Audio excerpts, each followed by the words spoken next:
All right, here we are counting down to the last hours and minutes of the year. I know you're excited. I am. I just finished my last daily sketch page of 365 sketches. Hard to believe it's come to the end. I'm done and I'm ready to keep going. So sketch number 365. Well, it's more than 365. Some days I did 2 pages, but here's just one sketch of my friend Andres and the previous day's sketch. I have a couple things to show you, to teach you, and I know they'll be helpful on your journey to goal completion. So let's get right into it. The main reasons for your achievement and your success will be because of your motivation, your strong, selfless why of what you're doing, of your project. And also because of your observation, your focus, and your attention to detail, as well as the mechanics, your keen understanding of how psychology works, how you work as a person, how you function in your personality, and your giftings and your talent, and also your weaknesses as well. Mechanics, observation, and motivation, or motivation, observation, and mechanics, those will be the reasons for your moving forward or your lagging behind. So we've already covered some of the motivational tips. Let me tell you something about observation and focus. Are you living your life in a reactionary sense by whoever comes in the room, by whoever strikes up a conversation with you, by whatever somebody's posting on the internet, or are you living your life with a purposeful direction and focus and a keen understanding of not only where you need to go, but what is the level of attention and focus you need to invest now in order to get where you need to go? Some days you need to hustle, you need to put more attention, more focus than on other days. We do not need to live like reactionary animals depending on our circumstances, but live as rational, intelligent human beings headed toward the fulfillment of our mission and our goals. I love what Brendan Burchard says. He says, the topics of our conversation will become the themes of our life. What we talk about is really where our attention, our mental attention, is placed. Where are our thoughts concentrated? That will be the place and the home of our conversations. Now, in skill acquisition and development, sometimes we don't give ourselves the patience we deserve. You know the old saying, you can't teach an old dog new tricks. My question is, why not? Perhaps it's the patience we invest with that old dog that will end up determining whether he learns new tricks or not. Now, if we're the old dog, if we put ourselves in the place of the old dog, well, are we patient with ourselves? You notice the amount of patience a child has with themselves when they're learning to walk, right? They don't give up and say, I just can't walk. After 3 failures, no, if they fall, they get up, and if they fall, they get up, and they get up, and they get up, and they keep getting up, right? They have patience. It's same with language development. When they're learning the language, when they're learning to speak, the way they begin to pronunciate their words sounds, what do we call it? Baby talk, right? It's their tries at it. They're trying, but it's not coming out right. Yet they have patience with themselves, and they focus intently on how it sounds to them, and they keep trying. They give themselves patience, and they invest focus and attention. Now, I have my little nephew, a video of him on my YouTube channel. It's called So Good. And he's eating some ice cream, and his mom says, say chocolate, or chocolatito. Or for example, he was at my house recently, and I said, say excelente. Instead of saying excelente, he said el exente. But then you see in the video, and I saw with him recently, the focus he puts on the sound of the word. He pauses, and in the video he's eating ice cream. So it could be either him thinking and contemplating about the sound, or it could be a brain freeze from the ice cream. But whatever the case was in the video, I do notice that he pays acute attention to how the word is sounding, and he tries it over and over again. Excelente, excelente. And then he repeats it and uses it in other moments throughout the day. Have some compassion on yourself. Don't beat yourself up. Sometimes we listen to ourselves way too much when we should be coaching ourselves, when we should be preaching to ourselves, when we should be encouraging ourselves, rather than just listening to that scratched CD that keeps saying, I can't, or, I tried once, I tried twice, I tried 3 times, I'm not good at it, it's obvious to everybody. No, a child tries to walk over and over again. He has patience, has compassion with himself, has mercy on himself, gives himself the opportunity and the time to develop what he needs to develop and to train himself in the skills that he needs for life. Think about this. How many people do you know that want to learn guitar and piano? There are so many people that would like to know how to play guitar and how to play the piano. After 3 months, they give up. Why? Because I can't. I'm not talented. Or this isn't for me. You know, it's going to take time. It's going to take patience. It's going to take focus over the long term. It's going to be investing that attention over and over and over and over and over and over and over, and I need more overs, don't I? In order to develop what you want to develop and get where you want to get. So have that patience with yourself. Invest the focus time and time again, and you can see that an old dog can learn new tricks. Oftentimes, the old dog simply does not have the patience that the younger dog has. The difference is not in intelligence and not in skill.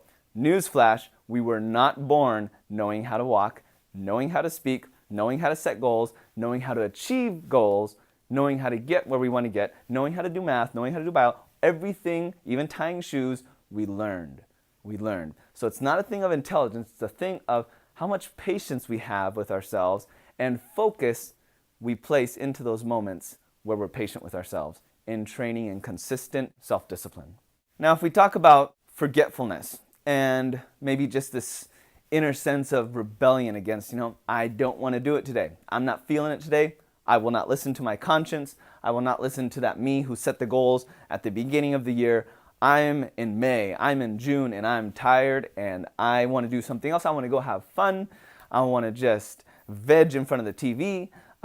I just want to relax. I don't want to do the work today. That rebellious feeling or that forgetfulness that, I just forgot. That carefree attitude of, it seems like it's not even my list of cares for today. I just forgot, right? What is that? What is that really? That is a lack of a sense of importance and a sense of need and why. The solution to that would be revisiting the why it's important and needed in your life. Because you forgot it because you didn't value it. It wasn't important to you. Simply put. It's going to be important to you if it has an outward value, a value that's contributed to your atmosphere, to your environment, to your family, to your lifestyle. It's going to be valuable to you because of what it does inside you. It brings a sense of self-confidence, of self-esteem, of joy, of satisfaction, right? So there's the outward, there's the inward, and because of its future value. What value it will project into your future, and what does it mean for your career and for your lifestyle and for your family's future? Here are some things that will tell and determine if you will follow through or not. Are you willing to pay the cost? There's a cost to the opportunities. I want to do this goal, but not at the cost of time with my family. I want to accomplish this goal, but not at the cost of ice cream. I want to accomplish this goal, but not at the cost of my favorite TV show, but not at the cost of my hours on social media, not at the cost of, some people might say, but you're gonna miss out. Where have you been on Facebook? You didn't come to the movie with us. What's up? What's the deal? And the fact is, you're running a different race. And you can tell them that. Say, you know what, I feel like I'm running a different race. And I may miss out on some things, but the reward that I'm running for, to me, is different. And that's the truth. You're running a different race. TV doesn't heighten the emotions and the sense of satisfaction and accomplishment and purpose and mission that is needed to have a sense of really living in this life. It just doesn't. So your reward won't be that little jolt of satisfaction at this level from TV, but it will be a significant and a sustained sense of joy and satisfaction by achieving goals that were others-centered and really contributed something to your environment and to your person, whereas TV and other distractions don't contribute really all that much beyond immediate gratification. So you're running in a different race for a different reward, a longer lasting reward that extends beyond today and into your future. And this speaks all about delay time, right? You will do it if you're able to accept a longer delay time and not just be so immediate satisfaction oriented. If you can say, my satisfaction will come at the end of the year when I finish 365 sketches, right? If you're able to delay gratification, some people, they just want the fast food now, or they want to come home from the gym and say, man, I've been working out all week and I'm not ripped and muscular and I haven't put on a ton of mass. Well, you've only been working out 1 week, right? So if you're able to put off satisfaction to a later date or run for a satisfaction that is much more significant than immediate gratification of a McDonald's hamburger, and you're willing to put in the time cooking the meal and receiving the health benefits from that, you're going to be much more likely to fulfill your goals. There were moments when I was sketching and in the other room I hear the triumphal or suspenseful music of a movie I really wanted to see, and everybody's watching it, but I know that unless I do the work, I don't get the prize. You almost have to have the determination of an athlete or somebody who, like for example, the promotions and advertisements that were played during the Olympics, where you have an athlete coming on saying, I haven't watched TV for 3 years, or I haven't eaten ice cream for 2 years. Don't compare yourself to the mediocre people and the people who are living off the small momentary highs. Go for something big. Go for something that's really going to bring you and those around you a sense of great accomplishment and satisfaction. Change the world by changing somebody's world through showing up as a better you or contributing something that makes others better. So opportunity cost. Are you willing to pay the price because you're running in another race? Delay time. Are you able to put off satisfaction and reward for a more satisfying end and put that off for a later time? Also, personal control. Is this something you have personal control over? Right? You can't change people. Your goal this year cannot be to change another person in your life. You cannot change other people. You can invest love into another person. That's something under your control, but you can't control them. So is this goal under your control? I mean, think about it. How many goals and dreams have you let fall by the wayside or you've put off because you felt like some group of people wouldn't approve of it or wouldn't recognize you or support you or help you, and you would be basically trying to struggle through it all on your own?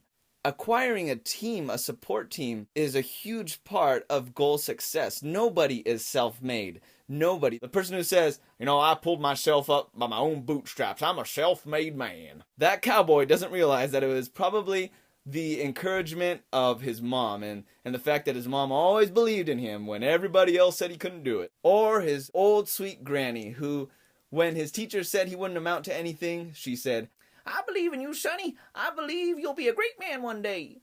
All right, I'll stop making the voices. But seriously, nobody is self-made. There is a grandma, there is an aunt, there's an uncle, there's a brother or sister or parent that believed in you, that saw something in you, that brought you to the level of success and perseverance and to this place where you're at today. So, teamwork, acquiring a team. Do you feel supported? Do you feel you have help? Do you feel like somebody will be at the end of the race to applaud your accomplishment? Do you have the support to fulfill your goals this year? If your husband or wife are a little bit iffy about whether they're cool with you doing this 365 or 52 thing because they're not sure how it's going to affect your family, again, offer them a selfless reason why it's going to contribute to the family and create a better you for your family to show up in your family context, right? Or in your work atmosphere, tell your boss. But with those close relationships like friends and husband or wife, get them on board. Maybe don't get them on board on the 365, right? That may create too much stress in the relationship. But if you get them on board, say, on a 12 goal or 52 goal, then you'll be able to support one another. And you can do the 365, right? But they already have an understanding of what it takes, and therefore their respect grows for you and their tolerance for your 365 because they're invested in it too. And you're celebrating each other's weeks, or you're celebrating each other's month. So get the support you need. Bandwidth. Do you have the margins and the space in your life to do what you need to do, or are you maxed out already? I think all of us would say we're maxed out. We have no time. And the truth is, nobody does. You make time. You make time. So can you make those margins? And I would say with some hard work and some strategic planning, yes, you could make those margins. You could make those spaces. Resource reliability. Do you have the resources? The support group is going to be huge. Your support group is going to be so necessary for this trip. Somebody posted a man sharing on a TED Talk who was saying, don't tell your goals to other people, because a study shows that people who tell their goals to other people are less likely to fulfill them, contrary to popular thought, right? Well, the truth is, less than 1% of people follow through anyways. I am skeptical of the study he offered as to its relevance to the conversation and what it contributes to the conversation. Studies show that successful people are successful people, and it has more to do with the deep hunger and desire than it does whether you divulge your goals to other people or not. So I would say tell as many people as you can, involve key people that will celebrate you and support you. Your homework is to form your team, and your team doesn't need to be live people. It could be CDs or books. The topics of your conversation become the themes of your life. That means the thoughts of your mind becomes the topic of your conversation, which become the themes of your existence. So keeping your mind and your thoughts on the right things, the right how-tos, in the right energy flow, in the right direction. You know, there's a saying, if you don't look where you're going, you will go where you look. Or if you shoot at nothing, you're sure to hit it. Look where you're going. Keep your mental eyes and your mental focus and your thoughts where it needs to be, and the right topics in the forefront of your mind and on the dashboard of your consciousness. That means a friend who is able to encourage you, or, like I said, other people through books or CDs who encourage you. I read through something, I order a book on productivity or something, and read just a little bit, at a time, not even really every day, but just keep my mind on things so that when I'm off, we're always going off course. We're always being distracted, but bringing it back. A ship is constantly making little adjustments. It is never directly on focus.